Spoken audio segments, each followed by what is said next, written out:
So good morning to all of you again. Esteemed Deans, Faculty of Science Technology, Professor Sarit Kumar Chaudhuri,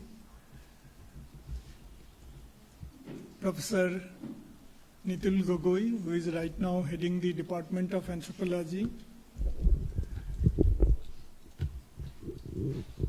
Professor Ramin Kaur, the other distinguished faculty members of this university.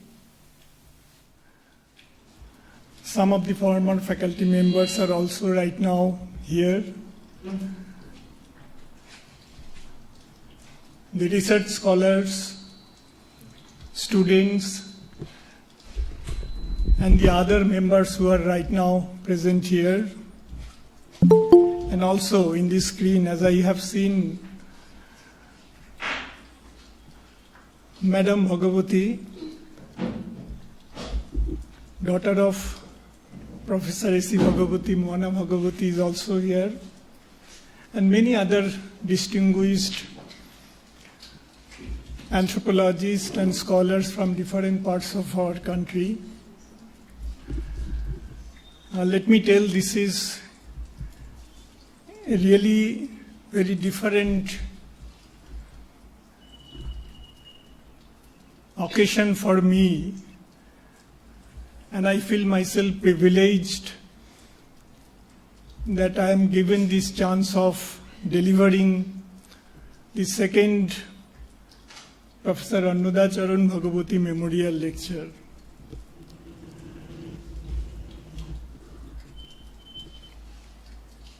Let me at the beginning tell very in clear terms that I didn't came with a kind of an very structured write-up to read before all of you. But what I thought, there was actually multiple alternatives before me to talk about in relation to this kind of a memorial lecture, because it was Professor Bhagabati who brought me into the university system, and it was Professor Bhagabati through whose eyes perhaps I have started looking at India's Northeast. And then later on, he became not only my mentor, he was not my direct teacher in that sense, teaching in the classroom context, but so far the academics is concerned, I think he was everything for me. And we have endless session during his tenure as a Vice Chancellor of the then Arunachal University, which is now called Rajiv Gandhi University after it is converted to Central University. Some of you must be aware of, I have written an obituary for Sir, which was published in the Journal of Indian Anthropological Society. So what I thought, maybe in course of time, I am definitely planning to write in a much more extensive way. And the way I tried to learn anthropology and beyond anthropology, looking at its linkages with different other issues of our time, how Professor Bhagabati used to reflect on that. But this is precisely, I have thought of dealing with the museum, National Museum. I was remain part of that museum more than 5 years, 5 years, 40 days actually in terms of numbers. And let me also add, this is a museum where Professor Bhagabati also remained very active in terms of, since his formative days, I'll say, including our other stalwarts like Professor B.K. Rai Burman and many other anthropologists was involved. And during my tenure, he came, I remember Professor Bhagabati came along with Madam Bhagabati also in a foundation day. And later on, during my tenure also, he was given the Lifetime Achievement Award for his contribution to the discipline and also for his contribution and involvement with the museum movements in our country. I'll end up telling briefly the story regarding how this award, how he was selected for the award in the ministry. And because there are many applicants, not applicants, it's recommendations for many persons across the country. I'll end up with that story later on. What I thought, as I was part of this museum, as you know, some of you must have visited this museum, but perhaps many of you may not be aware of what this museum stands for. This is an institution started in 1977, where it is not only the anthropologists, people across the disciplinary frame, the poets, people from the different creative domain, they remain involved in conceptualizing this museum, which is obviously, definitely an ethnographic museum. And then it has grown and it has created its own space, and for which somebody's coming in. Okay.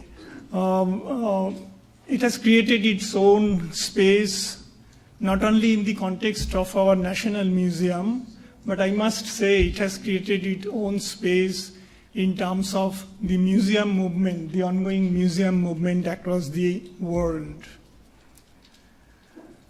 I'll just touch some of the brief elements involved in that.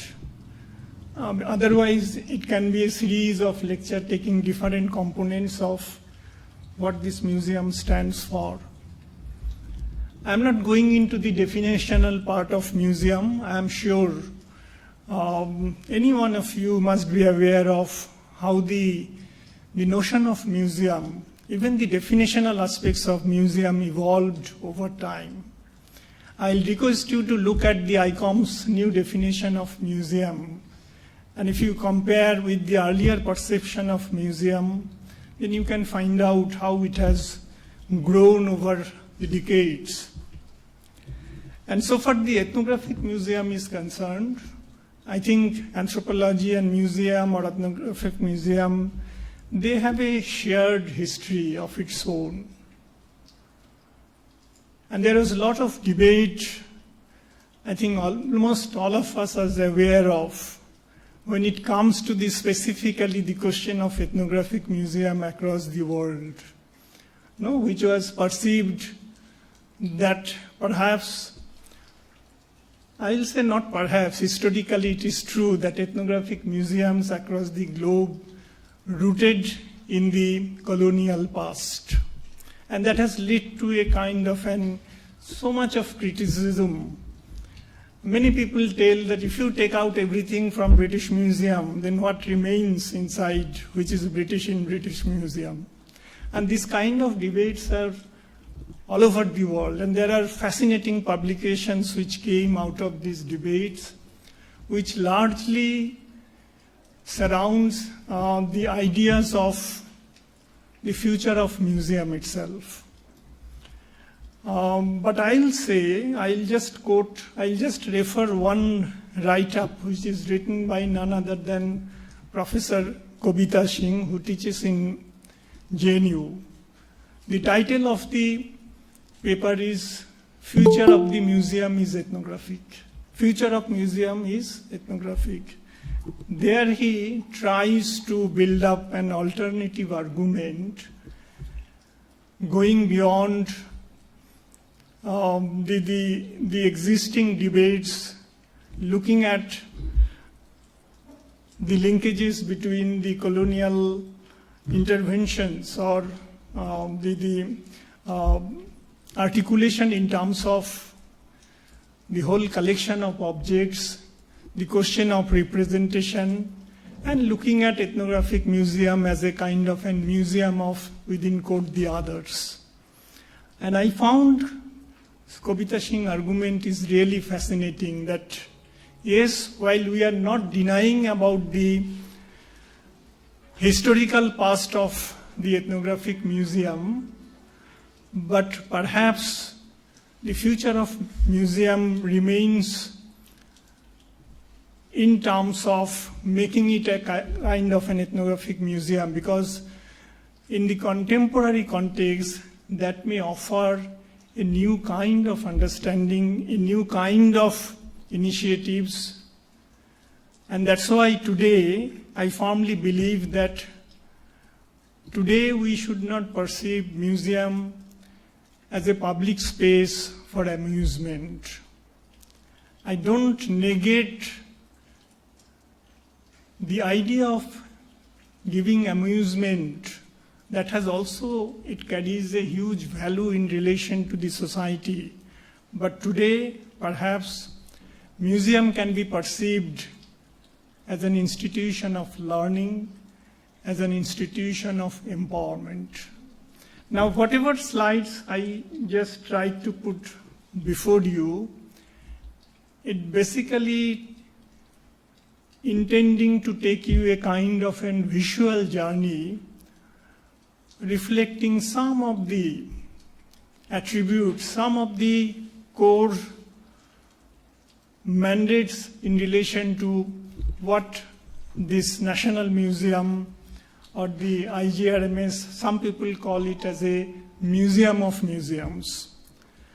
I believe that I must also add here that in the context of Northeast, there are two ethnographic museums. There are many. Most of the TRI is also having ethnographic museum. And because of my involvement with this institution, I have traveled all the northeastern states, not only the government-run institutions, museums. I have seen the village-level institution, community-run museums, local museums I'm talking about. But I must say that as an anthropological museum, two of the earliest Department of Anthropology, definitely the Guwahati University and the Dibrugarh University, their museums are fascinating.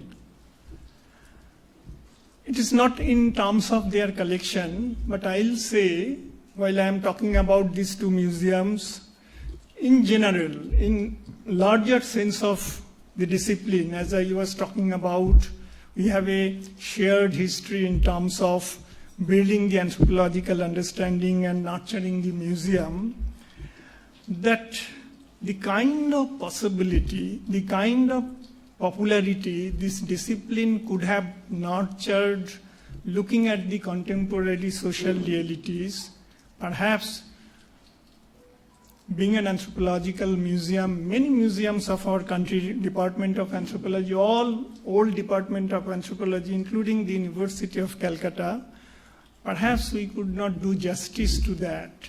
We remained largely confined to the kind of our laboratory, taking as a kind of a space for the students nurturing about the ideas of heritage and other things. We could not perhaps involved communities or bringing the different communities, school children into our museum space, which could have been a possibility, which perhaps we can think of in a much more critical terms.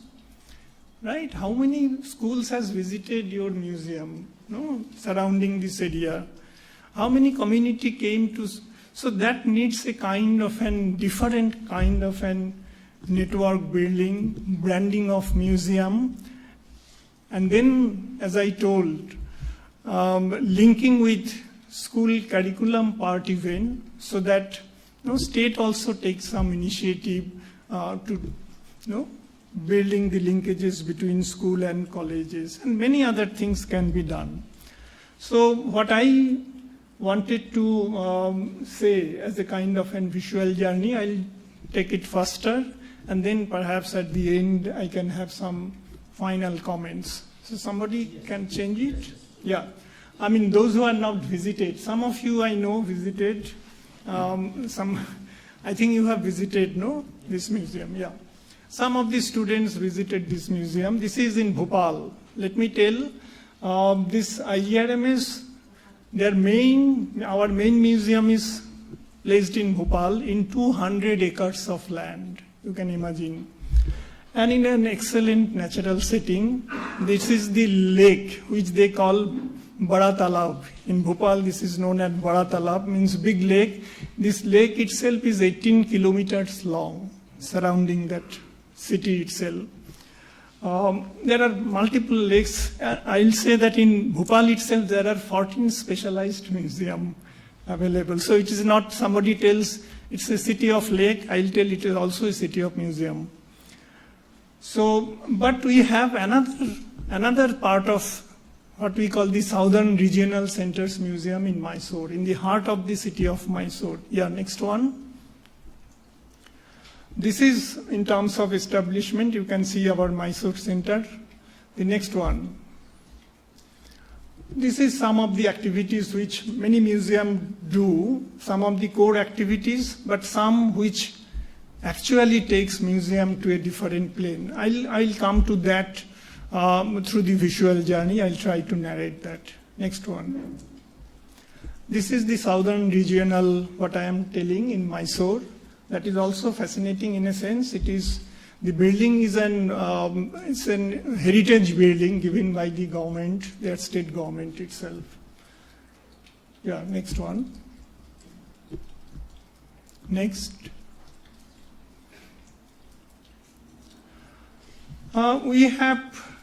This is one of the reasons for which Bhopal Museum is known. We have definitely what we call museum within the four walls, where the exhibits and other stuffs are there. But our major strength is our open-air exhibitions, which is a new concept comparatively. Globally, this was in practice since long. But there are taking inspiration from IGRMS now today in different parts of the country, such experiments, what we call the open-air museum, is going on. This is a Bastar Roth, in fact.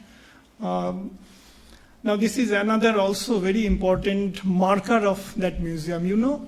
People know about the Bhimbetka, which is a World Heritage Site in Bhopal, but within the IGRMS, we have 32 such rock shelters with rock paintings. And this is the logo painting which we have taken for IGRMS logo. We have 32 rock shelters inside. Actually, this is the extension of the whole bell. Bhimbetka is a continuity. So, nowhere across the world you will find that within the museum space such rock paintings are available. 32 rock shelters. Some of we kept for the public, some is not open for the public also.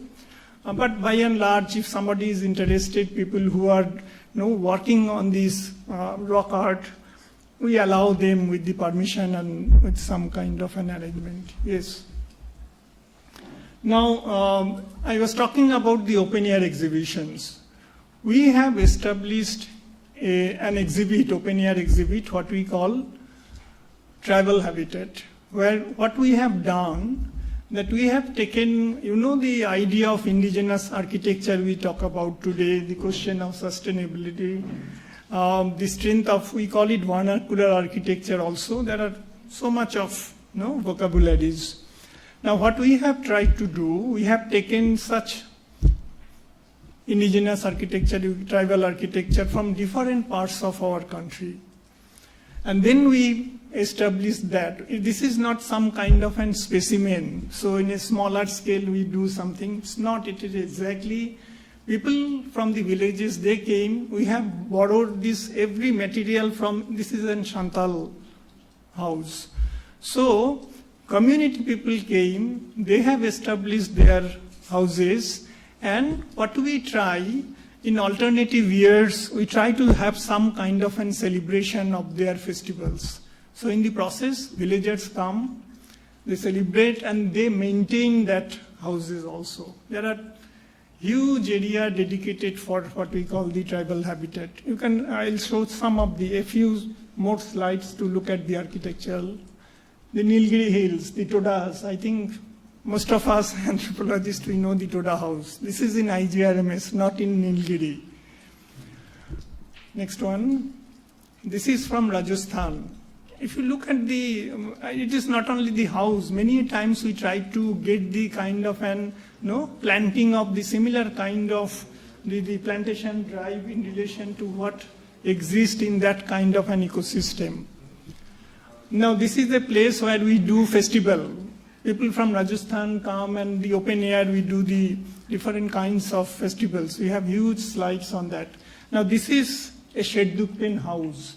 We have another habitat which we call Himalayan habitat, where basically people from the Himalayas, we have taken those kind of an architecture and did it. Now this is Sheddukpen. I think most of you are aware of they are the high altitude, no? I mean Sheddukpen, Monpas, Buddhist tribe in Arunachal. So I involved my master degree students, my research scholars who are Sheddukpen. They took the initiative, then community got involved. They came, they established, and this is the day of inauguration of that traditional. And we have extensive documentation of that, the whole process which is involved. Now, if you go to the Sheddukpen areas, there is a very renowned Sheddukpen scholar, poet, Thongchi. Many of you who has interest in literature must be aware. Thongchi came and he told that in our Sheddukpen areas, all this so-called vernacular architecture is fading fast from the community level. People are replacing with much more durable house structure. So it is the Rajiv Gandhi students and the community, they got involved and made this project. Next one. The Gallo house. It was before I came. It's a huge, you cannot understand from the, it's a huge, massive traditional Gallo house. I remember when I was traveling, going to join in Bhopal Museum, on the way I received a WhatsApp from one very prominent Gallo lady, Georgiou Mete. And we are just like family member, close friends. So she has telephoned me that somewhere in Facebook, she has seen that Gallo house not in proper shape. So he gave me a reminder that you go and take care of our house. Then I really took care. Community people came, they stayed, they replaced whatever is necessary, and everything, this so-called tokopath, it was brought from Arunachal. It is not from elsewhere. Next one. Now this is another very interesting space. This is created by one very prominent curator who left IGRMS. She is a scouter also. Now this is actually, we have created a space called, it's part of open air exhibition, we call Mythological Trail. Mythological Trail. This is a kind of an experiment is made that, every community, irrespective of tribe, non-tribe, we have different kinds of creation myth on which anthropologists, many others has written extensively. Now those are part of what we call our intangible cultural heritage. What we have tried to make an experiment that whether those intangible heritage, there can be an experiment taking those, the motif from those creation myth, if something can be created in terms of which is tangible in nature. So this is the entry of the mythological trail, which is very popular in IGRMS.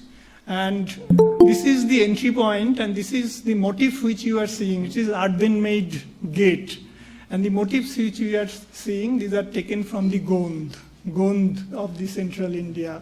In terms of the numerical dominance, they are the largest tribe of our country. It has many stories to tell. I am not going into that. Every motif has its own stories to tell. But inside there are many experiments as made. So this is also very interesting in terms of how to intangible can make, and people are doing. It is not that I did or somebody professional artist was brought into the and make this experiment. Gond people make this gate. There are many. Next one. This is also part of that experiment within this mythological trail. Next one. Now we have a huge, what we call permanent gallery structure.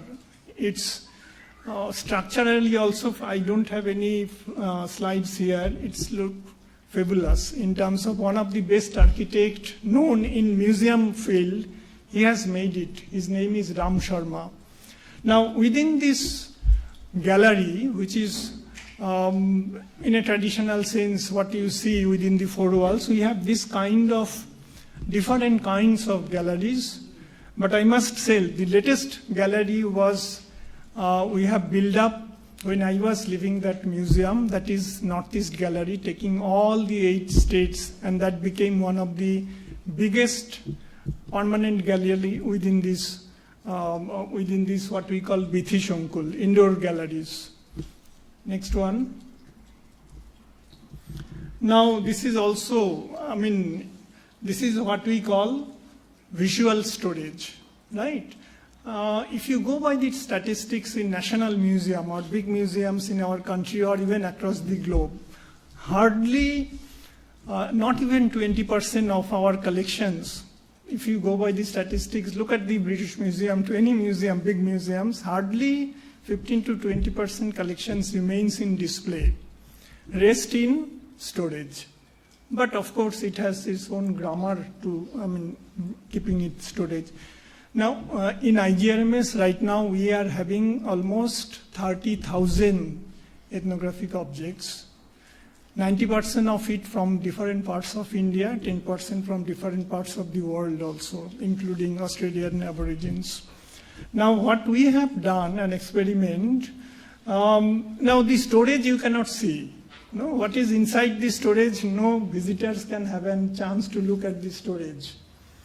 I have personally, we did a 5 years project with British Museum, so for that special reason I have, I had an access to British Museum storage.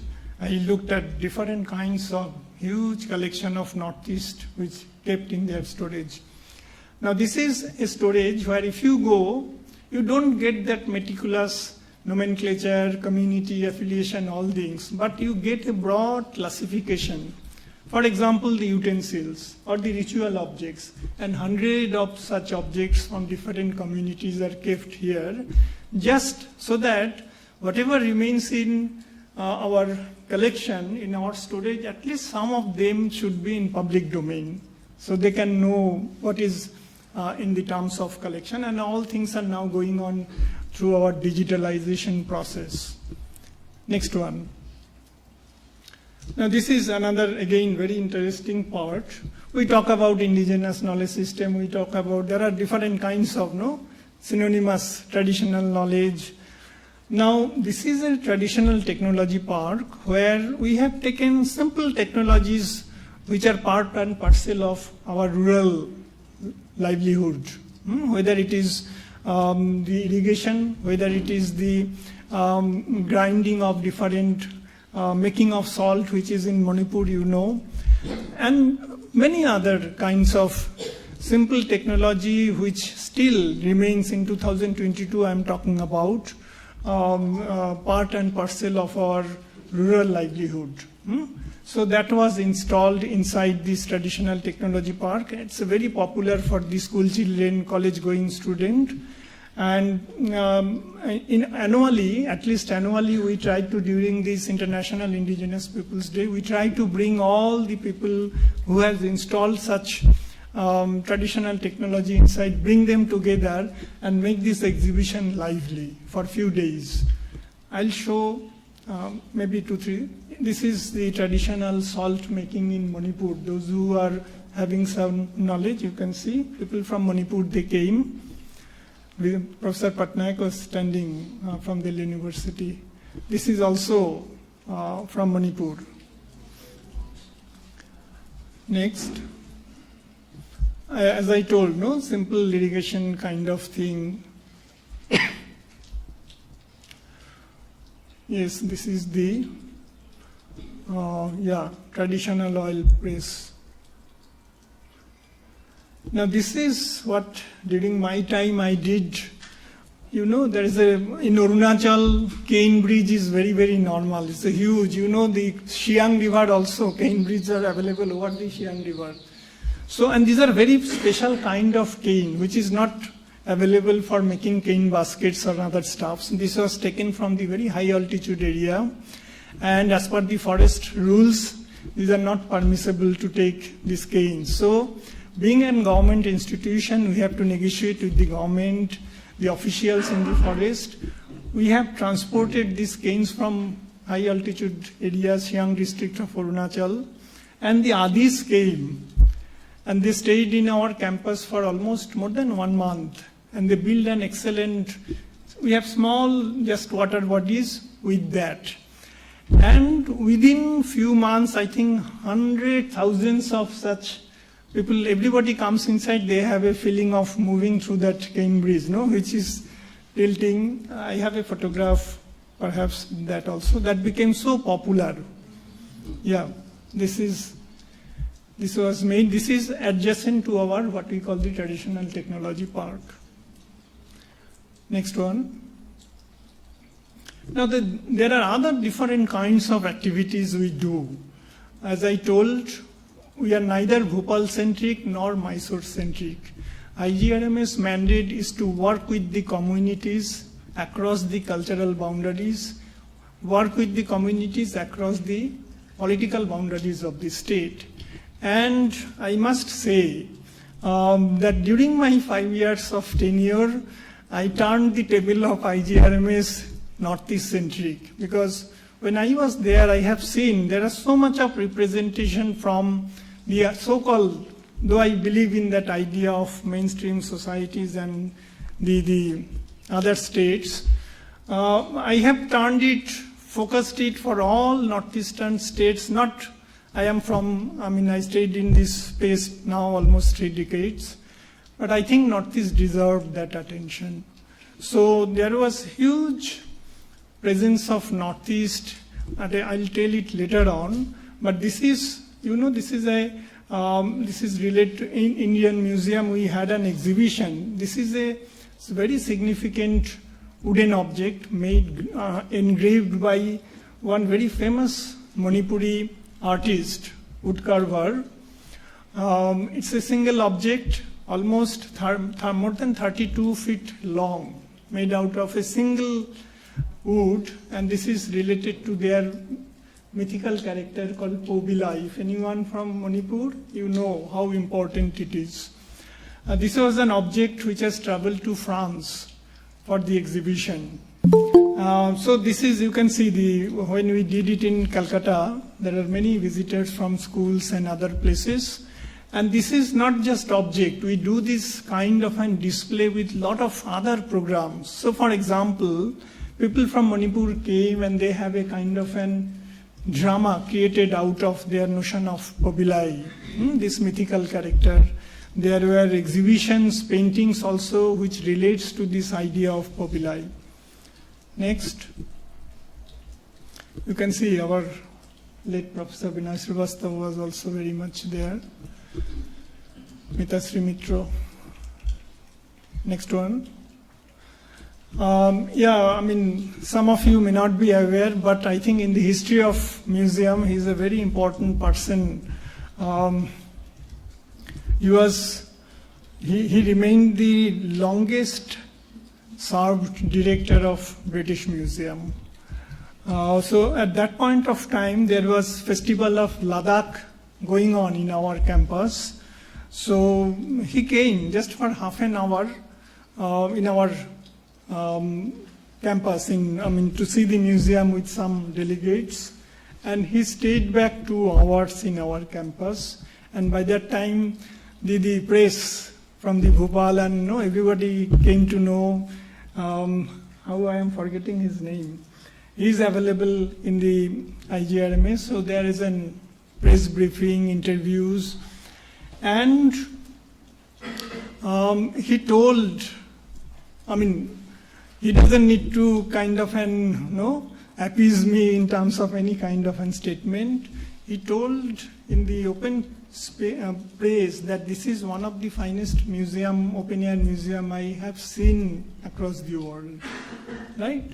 So luckily that Ladakh festival was one. He was taking part in the dancing of their, part of the festival. Next one. We have very popular summer school, summer activities. I think these things can be imbibed in the university system also, because these are not costly affairs. In every summer, we do what we call do and learn program for 10 days, 15 days. What we do, we bring the master craftsmen from different parts of our country, whether it is a potter, he is from Odisha, or somebody from Manipur, or even the Kshatriya dance. No? There are people came from Majuli, Kalakshetra. Majuli, one of the oldest Kshatriya, Kamalawadi Kshatriya, yes. So people come from different parts of the country, and 10 days, 15 days workshop we continue, where you will see largely the women, because most of the schools remain holiday, summer holiday, at least the women who are largely confined to the home, they come and they participate, they learn different kinds of, whether it's a pottery tradition, you will see some of the slides are here, and through that we also earn some revenue, right? We pay to the craftsman, definitely, but we receive huge number of applications, but you cannot have this kind of an workshop taking many people, so we had to restrict to some extent. Next one.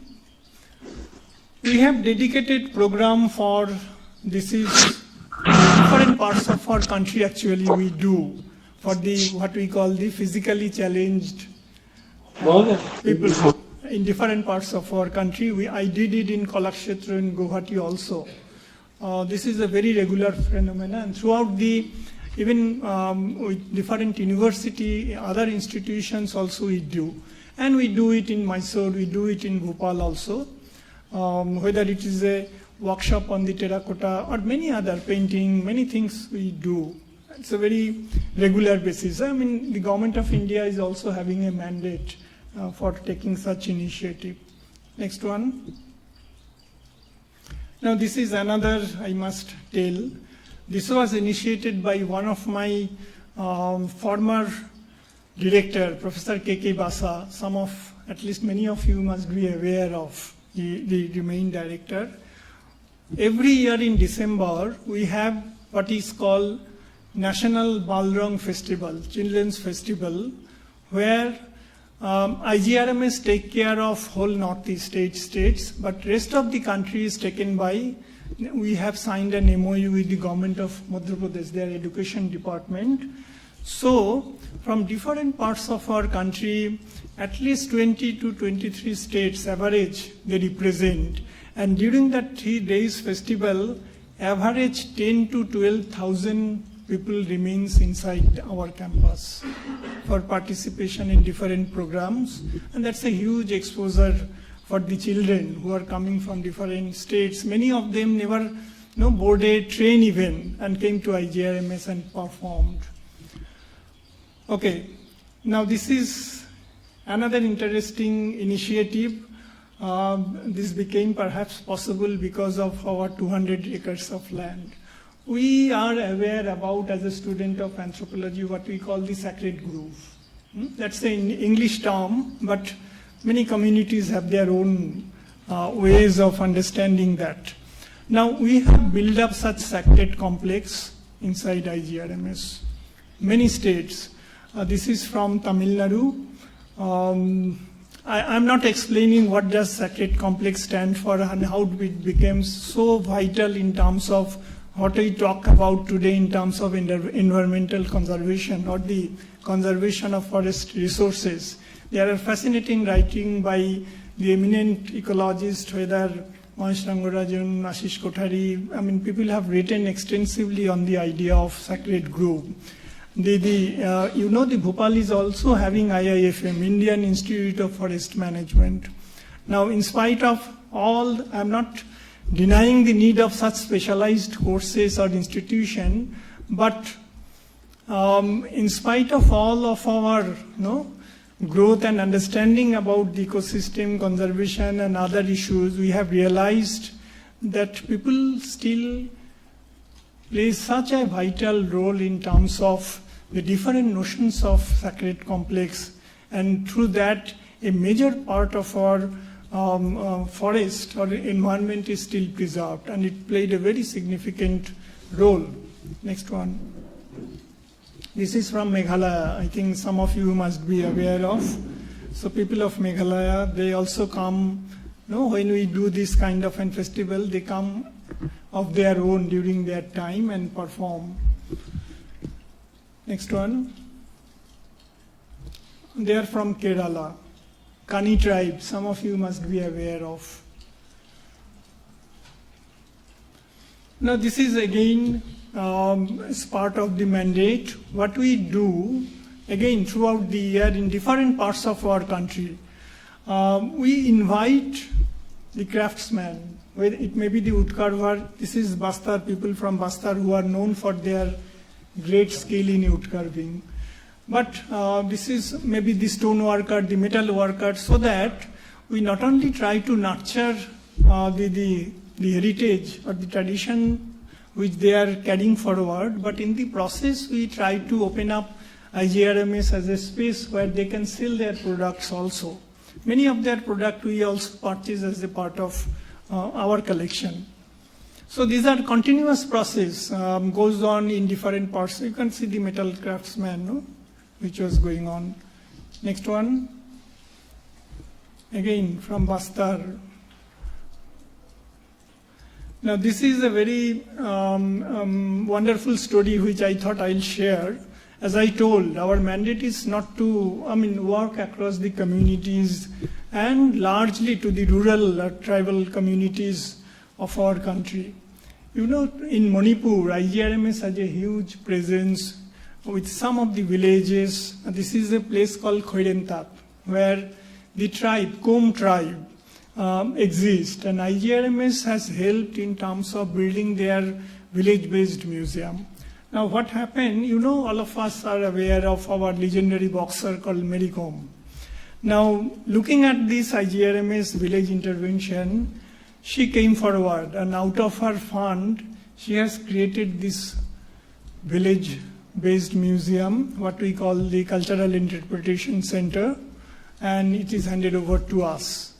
So with the Khoirentap village and recruiting some local people who are paid regularly monthly by the IGRMS, we are maintaining this, and we are doing a lot of different kinds of activities.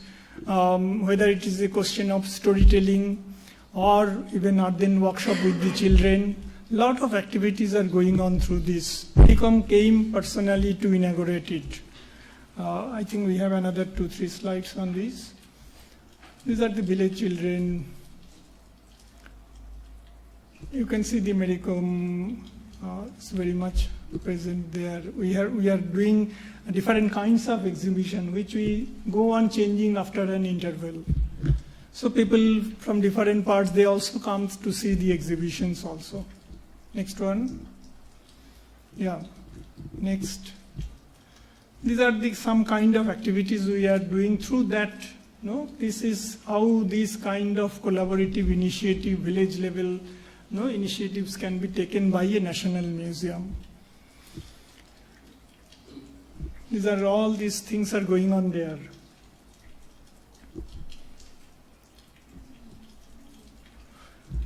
This is another initiative which is going on since long, but during my time I tried to make it much more, as I was telling, Northeast centric.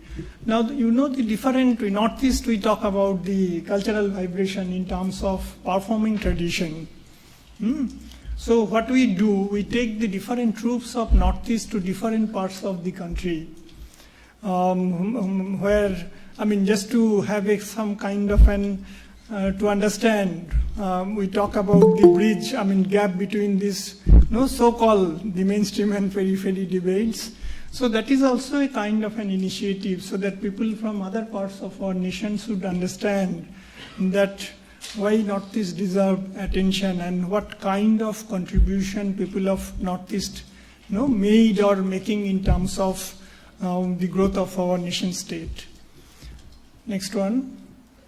These are again some kind of an workshop which is a regular phenomena in different parts of our country. This is tattooing workshop. We have in our institution some of the master craftsmen who are part of our IGRMS team. So what happens sometimes, every year actually on regular basis, we do some kind of workshop. It may be clay modeling, it may be many other kinds of activities, largely in summer. We have such a workshop place. We are having people, material involved. Now you can see the age group of the people who are learning from our potters. And they are, later on, I'll tell that story later on. You see, they are learning and, from the IGRMS, this kind of things we are doing on regular basis. Next one.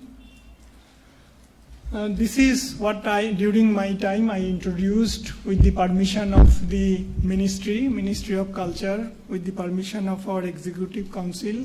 And I have discussed this issue with Professor Bhagabati, like many other senior anthropologists of our country. Many of us is aware about, we call about Jaipur Literature Festival, which has today took an international dimension. I met the people who initiated the Jaipur Literature Festival, and what you see today, a global scale, it was 50 people sitting together, that kind of an initiative. So I took this proposal to Ministry, which was granted and funded by Ministry of what we call MOTA, Ministry of Tribal Affairs also. And every year, we are doing what is national level, what we call the Tribal Literature Festival. I hope Kanato might have participated one. Yes. So people of, from different parts of our country, it's a huge presence. It is not just reading literature. It talks about all kind of an exercise of creative domain, which includes even food also.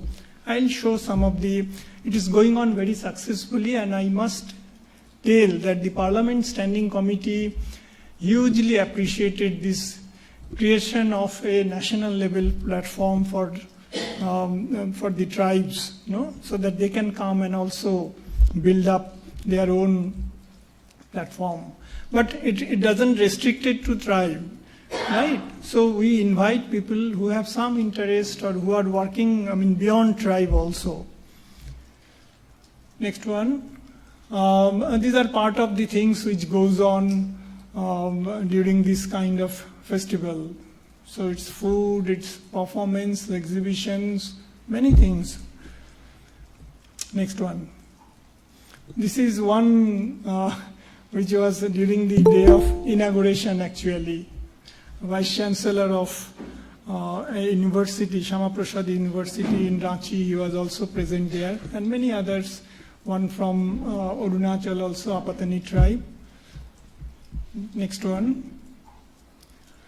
Now this is also known to all of us. We talk about the ethnomedicine, but to a large extent our access or activities research restricted to identifying, writing the name and species and all this together. But what we have done, this is again national level initiative, regularly. I can talk about in length about the impact of such workshop with the tribal healers. What is happening as a result of that? So we do it in different parts of our country, and it has a tremendous impact. I personally went to Ayush Ministry also and talked to their secretary and many other initiatives. I'll just give an example how it has made an impact. The people of Jharkhand, the traditional healers of Jharkhand, they used to come, people told me, we have that documentation also. We created space with the interpreter, so the people of Jharkhand can also talk to the Kani tribe, for example, with the help of interpreter. So we keep workshop where people discuss about their, this whole healing tradition. say 10 years down the lane, people of Jharkhand used to come with raw materials, they will keep it somewhere and they will stand and they will say something. I think Kerala is the state who are much more advanced in terms of taking this to a different plane altogether with the initiative of the government and initiative of some of the civil societies also. Now, today, during my last initiative I have seen when I was there, the people of Jharkhand went back to they have built up a society of their own, and they have taken registration from the government, and 150 such healers made a group, getting some backing from the government of Jharkhand, and when they are coming today in workshop today, they are much more organized. They are putting it in a proper pack, some kind of labeling, some kind of write-up along with that. No, in a very symbolic way, I'm trying to talk about how such initiative becomes really helpful in terms of bringing people into the center of different kinds of initiative, going beyond the ideas of museum as a place where you try to have certain kind of display of objects and all this museological stuff or curation linking with that. Next one. This is the foundation day. This is again very important 3 days program we do, and we try to take a theme. It may be in relation to, they say, the Northeast, or even Sikkim, or one state of Northeast, or other parts of Rajasthan. And we try to bring all our collections in relation to that state into the public domain. And we call people from that particular state. It's a huge 3 days program. We have huge performing tradition, that is there, obviously. And so it goes on, taking every year either some region or some specific state, or thematically it is organized. This is one just reflection of one foundation day where Northeast remains the theme. Some of you who are interested in music must be knowing the Texio Sisters and the others. Kanato must be. People from Meghalaya band, many others. Next one. This is again, all these bands are very popular in Northeast. Dipti is here, from Assam also. Next one. This becomes very important. During any festival, it becomes food becomes very important things. And for your information, I'll tell, beyond these festive things, almost in alternative month, within the campus, Bhopal, we do food festival. And it may be the typical Rajasthani food, or it may be what we call that Bihar. One kind of, what they call, different kinds of, food from Manipur, Bengal also. So I'll say, whenever we had to announce it earlier, and every time, after certain time, we close our IGRMS gate, because people from the city of Bhopal, they just pour in to have food in IGRMS. That's a kind of an break for them also, and that's a kind of an tasting different kind of what we call the ethnic cuisines. So that is one very popular thing with our this museum, and it is a very regular practice, and in the process we earn certain revenue.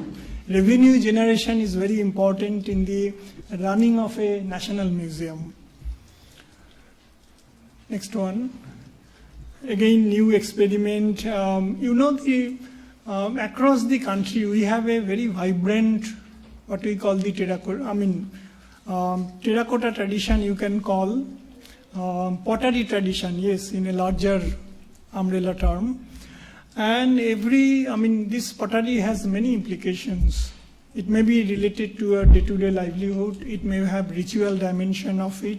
Many, even the death rituals also linked with pottery.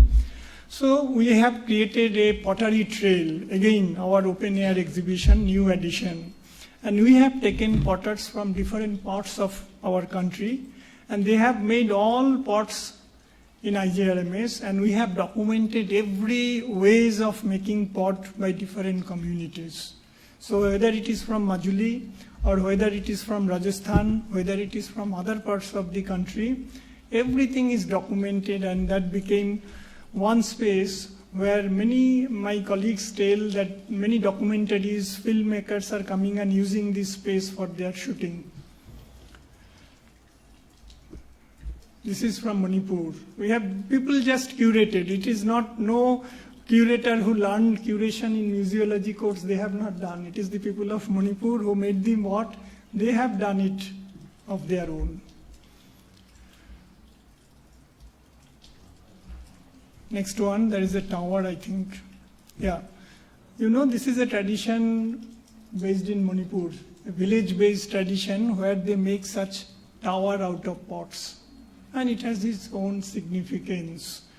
It's not a huge, I mean, you can understand looking at how long it is. Next one. The earth for these pots are brought from the respective states, not Bhopal, you don't get that kind of an art which is used for this kind of an. I'll end up with this particular episode. Now this is a Wangchu house, one of the biggest, architectural marvel, I'll say, along with the Chakesang house, which is huge, massive. I'll just tell this story again. This was the initiative taken, again, my students. From the Wangchu's areas, they have mobilized the villagers, and you can imagine from the Longding we have carried all materials, starting from Tokopat to dismantling traditional hut in Wangchu area and carrying it to Bhopal. You just think about through huge big truck went on carrying with the material.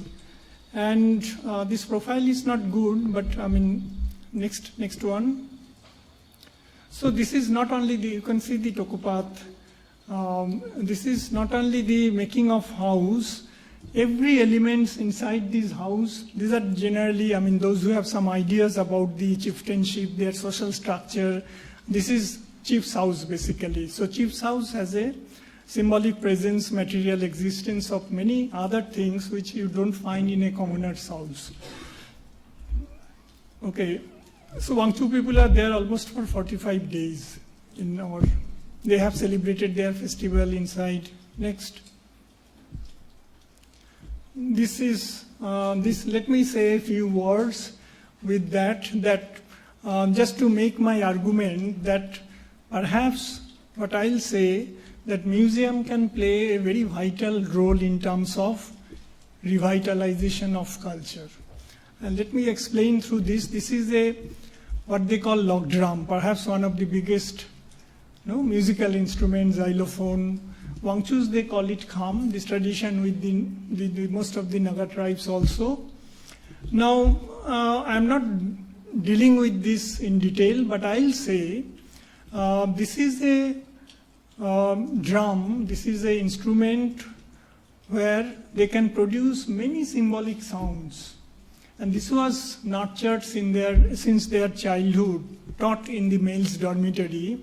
Every bit communicates symbolically one form of information to the villagers, right? Which you as an anthropologist or some other people will not understand unless you know and nurture this idea. For example, if there is a village fire, immediately somebody will beat a different beat so that maybe within 5 minutes, 10 minutes, all villagers are together and they can do the firefighting job. Remember during the days of headhunting, I'm using the headhunting within code. I know there are a lot of debates on the use of suffixing the hunting word. Whether you tell it headhunting or head taking, that's a different debate. We can talk about that later on. But during those days, how effectively a village can communicate the presence of enemy through this log drum, symbolically through the beat, that will determine that whether those villagers will survive or not. So that's why these instruments, the dormitories where these are located, are placed in a very strategic way. I'm talking about the traditional setup, but today if you go to the Wangchu village, because of multiple initiatives, I'll not bring the Christianity as the main issue.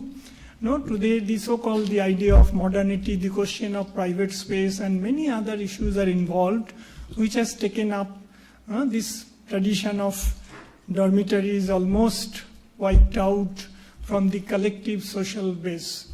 So along with the dormitory, this log drum is also hardly visible, or even if you find it in Wangchu areas, in a very precarious state, nobody takes care. Now what happens after this is made in IGRMS, after many years villagers did this kind of carving, and this was brought to IGRMS, and when this was inaugurated as an object in the IGRMS open space, there are hundreds of people came from different parts of the city.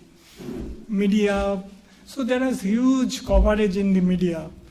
And people were so much of enchanted with this kind of looking at the power of their own tradition. Later on they called me, went back.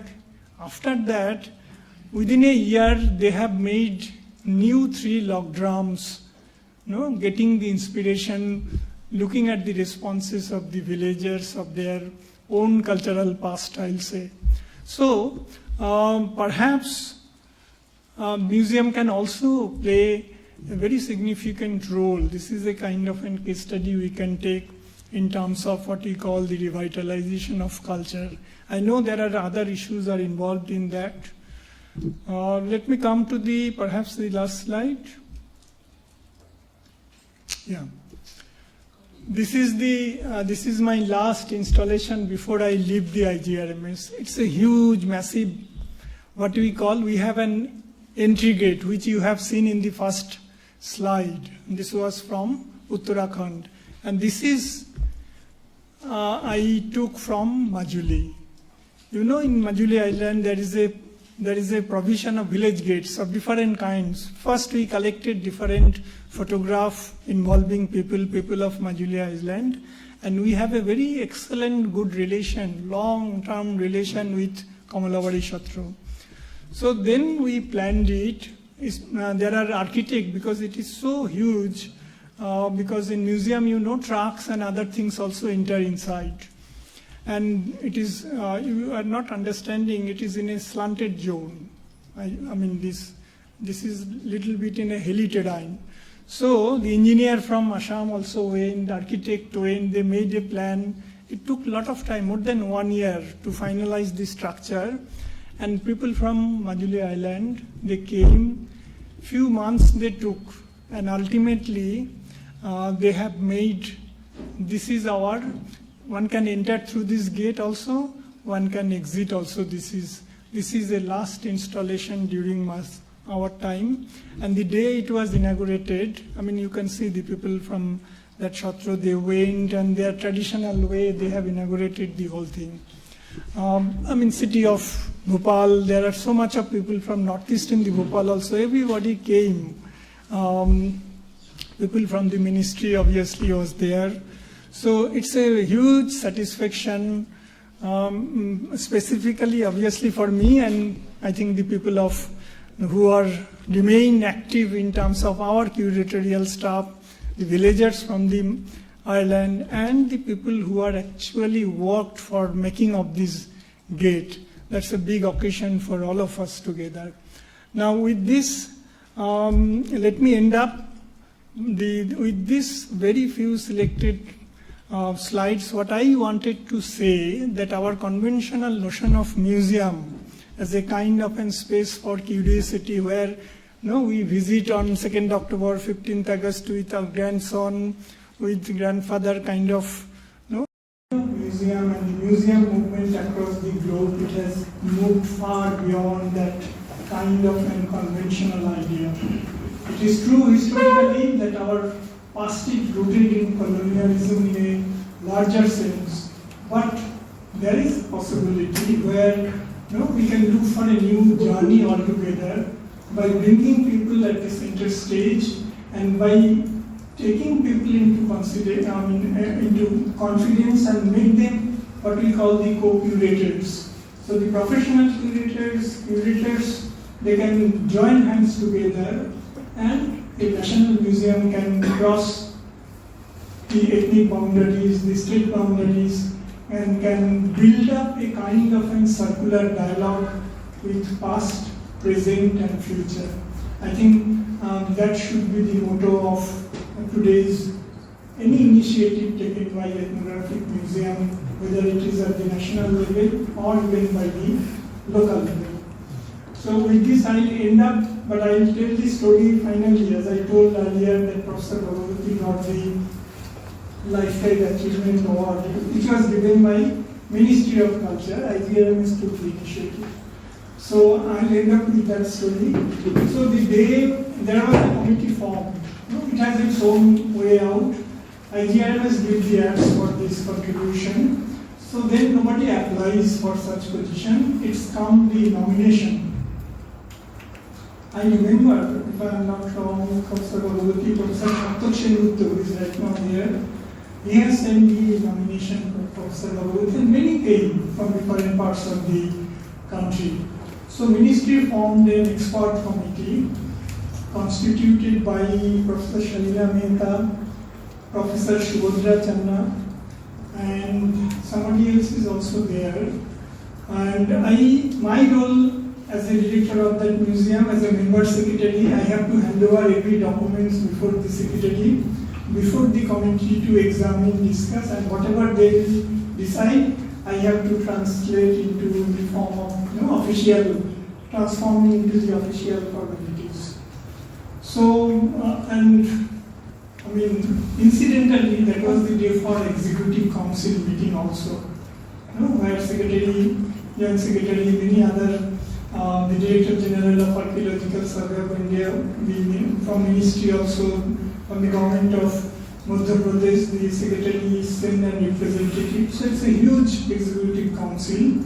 I become the member secretary, whoever remains in that position. So we had some initial round of discussion, and secretary was looking at these 4 names in the computer Google search.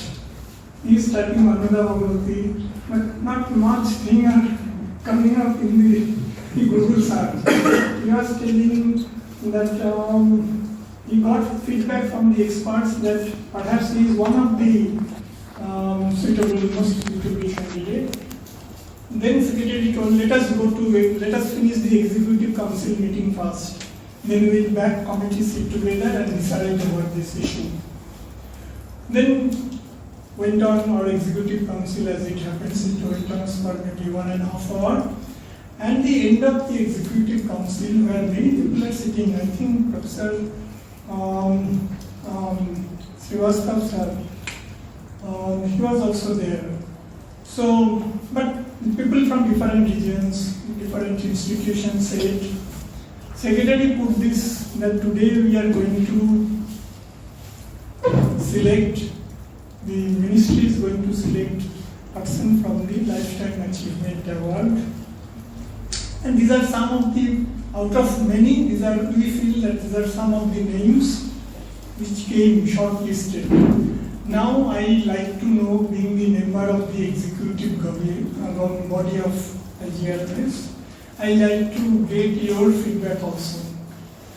The moment he pronounced the name of Professor Bhagabati, everybody in the executive council anonymously pronounced his name, that he should be the person for this year lifetime. And secretary then realized that Google may not be the ultimate answer for everything of his generation of people. And secretary was so happy that some indication which expert committee was giving, and he was having little trying to justify through Google search. And he was so happy. The moment we went back, committee went back to sitting, final sitting, he told no discussion, we just type and finish this chapter. So this is, I was being a person, heading that institution, being a student of SAR, I was little, it's a great relief for me that the people who are sitting in the Executive Council anonymously, the moment his name is pronounced, everybody echoed his name, that he should be the person for getting the Lifetime Achievement Award. The story I never told, but I thought this is an occasion perhaps I can share. Thank you.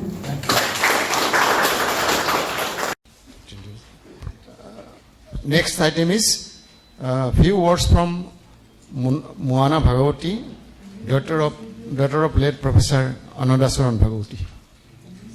Thank you very much. And but first of all, I must really commend Shoridda for this outstanding presentation, which is riveting. We just do not know how the time passed. Am I audible? Yes. Yes. So thank you very much for that illustrating journey. I was fortunate to be able to visit the museum in Bhopal briefly. I had to catch a flight and I tried to push it as far as I could. But yes, your fabulous illustration definitely begets another visit from us and from all of us. Thank you very much. And we have mentioned several stories today, and I just want to deal with our story, that every life, as we know, is made up of countless stories, and every day adds to those stories. This day, 3 years ago, 26th October 2019, was our story of shock, disbelief, and grief, as we were confronted with the departure of our beloved father and a loving husband to my mother of 53 years. That story has been revisited by us countless times as we, each in our own way, have adjusted to this reality. However, today another story has been inscribed on this day, and I, on behalf of my mother, Srimati Purnima Bhagabati, brother Nirmal, husband Ashish, daughter Nayana, and our very close-knit large family, some members of whom are present today, express our deep appreciation to Dibrugarh University, the Department of Anthropology in particular.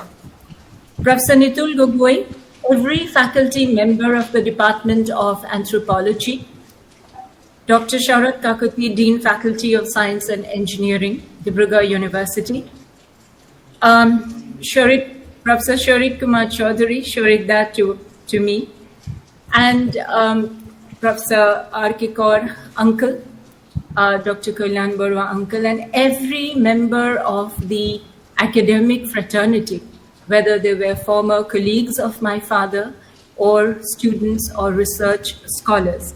We owe our deepest gratitude and appreciation to each one of you for inscribing another story and etching this day with yet another story, which otherwise is one of a lot of pain for us.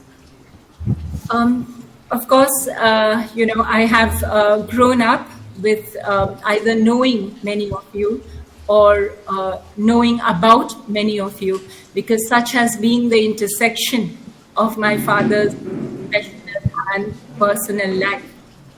Let me now briefly touch upon a story from the countless which my father had chronicled.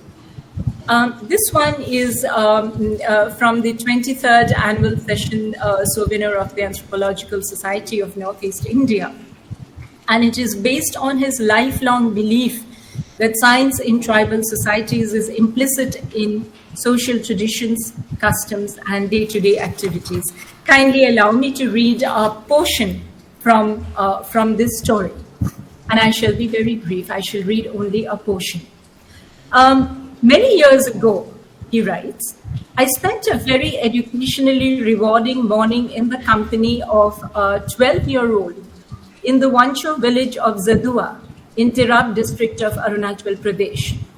With the boy as my guide, I was making my way from the village to Tissa River far below. The winding path down the steep hillside was a tangled mass of forest growth. just to pass the time, I began to ask the boy the names of various shrubs and creepers that we had to chop and clear to make our way. Soon enough, I realized that my guide, despite his tender age, was a very knowledgeable person when it came to the plant life of his habitat. He could give me the name of practically every plant that we came across. Not merely that, he also kept up a running commentary on the effective qualities of roots, stems, leaves, shoots, and flowers of the different plants. He told me which kinds of leaves were edible, which stems yielded sweet juice when sucked from after peeling the bark, which plants were outright poisonous, which trees attracted birds because of their berries, and so on. I felt I was in the company of an expert on the local plant kingdom. By the time I reached the riverside, listening to him and testing this or that leaf and stem at his instance, I had learned a lot of Wancho plant lore and taxonomy. I was very impressed by the boy's awareness and knowledge of the plants in his environment. How many of us adults, not to speak of children, in non-tribal society have this sort of the perception of the plant world around us? The rest of the article, the rest of the piece goes on to decipher about science and religion and philosophy. And as I mentioned, he concludes this piece by saying that science in tribal societies is implicit in social traditions, customs, and day-to-day activities.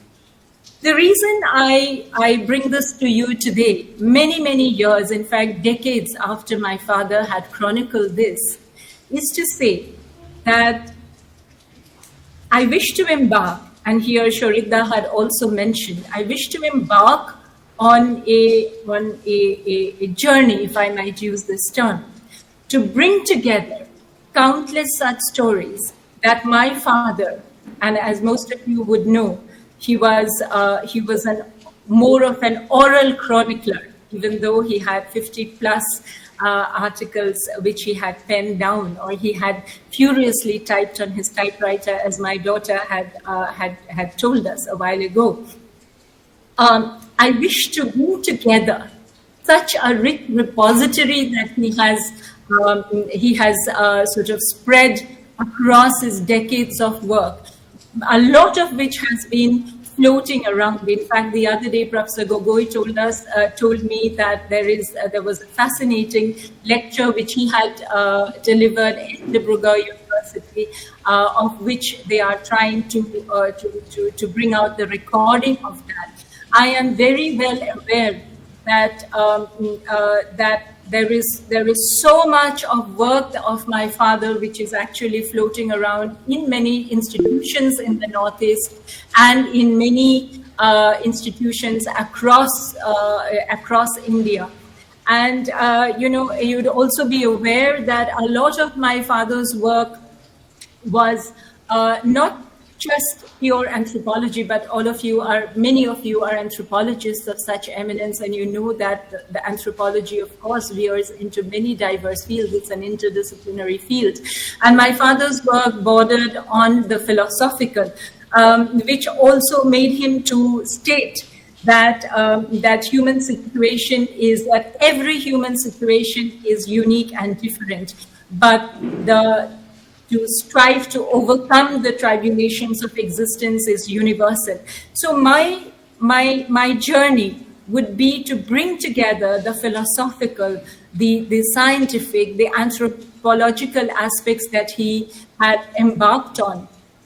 And in this, I request each one of you, and I'm sure many of you have access to his material, and I would request you to make that material available to me so that I could collate it.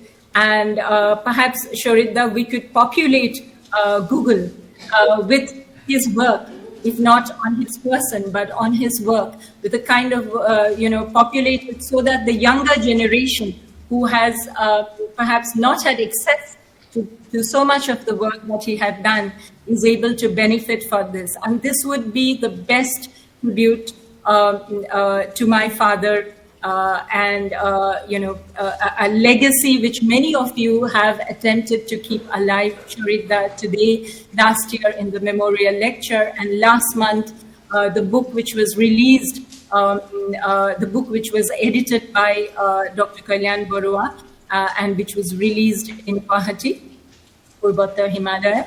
So this is the way we want to keep the legacy of my father alive, and we are really very fortunate, and we deeply appreciate the efforts of each one of you in this endeavor.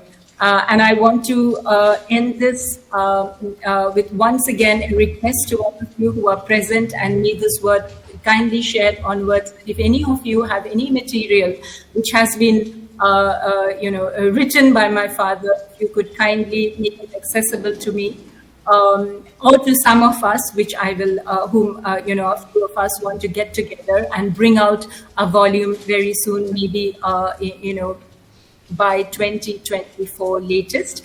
And another way of doing it, of course, is to bring out a volume and also to bring out an online edition. And I know many of you youngsters here would be more comfortable with an online edition.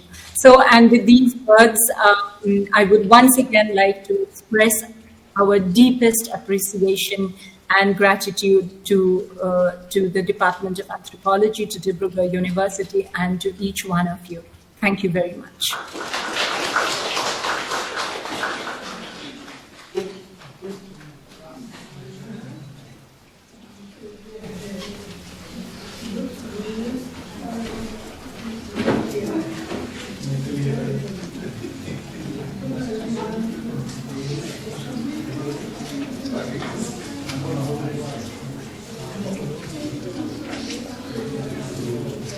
Now is the time of thanks by Dr. Arunachal Goswami.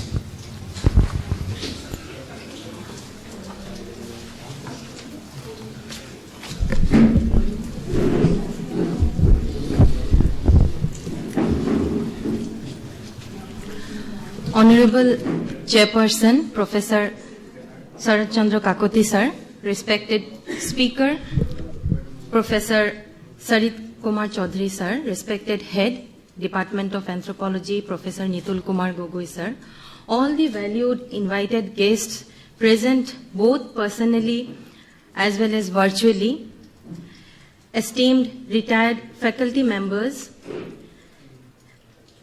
present from our department, as well as faculty members from different departments and centers of Dibrugarh University, different colleges of Dibrugarh, as well as my senior and fellow colleagues, research scholars and students of the Department of Anthropology, Dibrugarh University.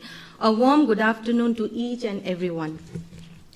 It is my privilege to have been asked to propose a vote of thanks on the occasion of the second Annada Charan Bhagabati annual memorial lecture organized by the Department of Anthropology, Dibrugarh University.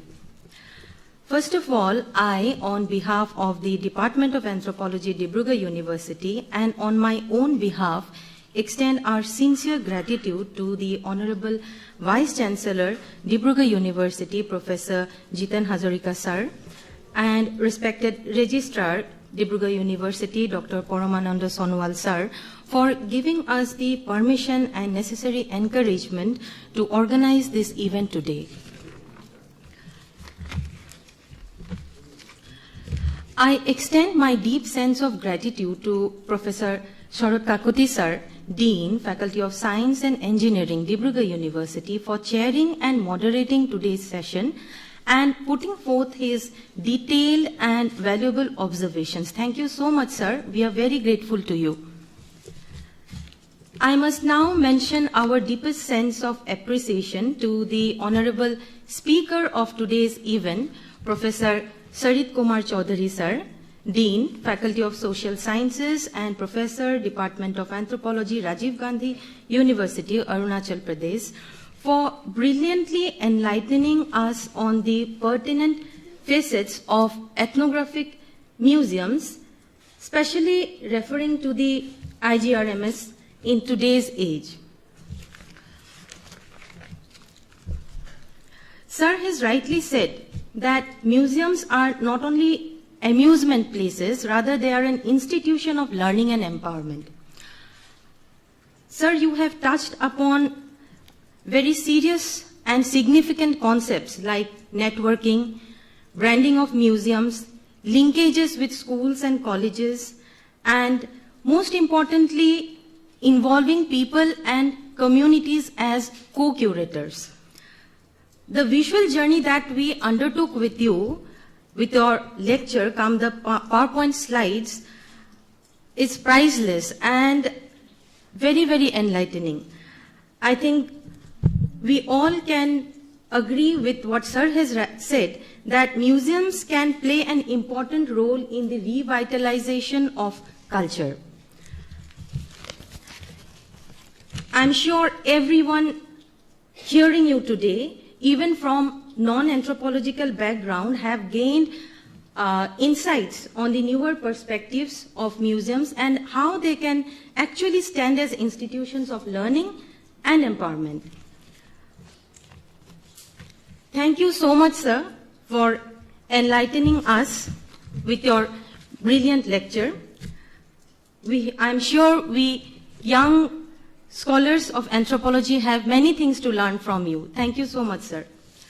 I now wish to express our sincere gratitude to Nayana, granddaughter of late Professor Annada Charan Bhagabati, sir, for presenting a short biopic on him. I think perhaps everyone who witnessed it could get a feel of the profoundness and simplicity of late Professor A.C. Bhagabati sir's life through this wonderful visual presentation. Thank you so much, Nayana, for your earnest effort and contribution. I now wish to acknowledge our heartfelt gratitude to Mrs. Purnima Bhagabati, wife of late Professor A.C. Bhagabati sir, and his daughter, Madam Moana Bhagabati, for being present with us virtually. Madam Moana, thank you so much for sharing some significant aspects of late Professor A.C. Bhagabati sir's life. Your presence and cooperation has been a real source of encouragement for us. Thank you so much. I now take the opportunity to thank all the esteemed retired faculty members of the Department of Anthropology, Dibrugarh University, who are today present with us. Professor R.K. Kaur sir, Dr. Dipanjana Datta madam, Professor Sarthak Sengupta sir, Office Staff Mahendra Datta. Your kind and gracious presence means a lot to us. Thank you so much. I also thank Dr. Kalyan Borua sir, ex-principal Naharkotia College and direct student of late Professor A.C. Bhagabati sir, for being with us today. Thank you, sir. My heartfelt thanks and appreciation also goes to the esteemed guests from different institutions across the country who have joined us virtually over the Google Meet platform. That's really very encouraging. Thank you, everyone. I also deeply thank the esteemed faculty members from the different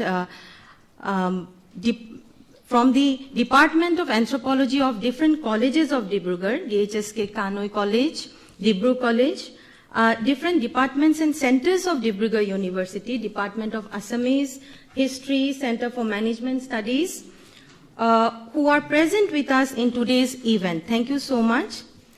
I now thank Professor Nitul Kumar Gogoi sir, Head, Department of Anthropology, Dibrugarh University, for his enormous cooperation, guidance, and support in the organization of this event. Thank you, sir. My gratitude also goes to the technical staff of Dibrugarh University for providing us the required technical support. Last but not the least, I extend my thankfulness to all the esteemed faculty members, office staffs, research scholars, and students of the Department of Anthropology, Dibrugarh University, for their active cooperation and involvement in making today's event a successful one. We hope to meet again in the same platform in the coming year. Once again, a big thank you to one and all. Stay safe and happy, everyone. Thank you.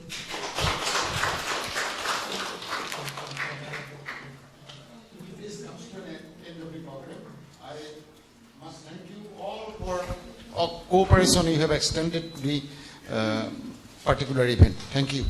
Meeting is over.